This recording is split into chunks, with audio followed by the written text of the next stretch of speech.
দোকান থেকে বাড়ি ফেরার পথে ছিনতাইয়ের অভিযোগ। শোরগোল শীতলকুচিতে।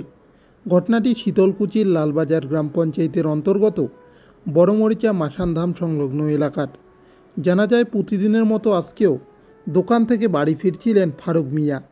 হঠাৎই তাকে 3 যুবক আটক করে এবং বন্দুক দেখিয়ে টেনে নিয়ে যায়।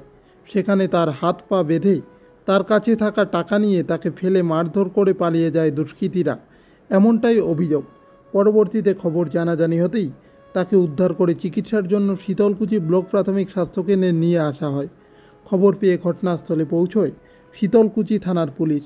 তবে এই ঘটনায় এখনও পর্যন্ত পুলিশ কাউকে গ্রেপ্তার করতে পারেনি। গোটা ঘটনার তদন্তে শীতলকুচি থানার পুলিশ।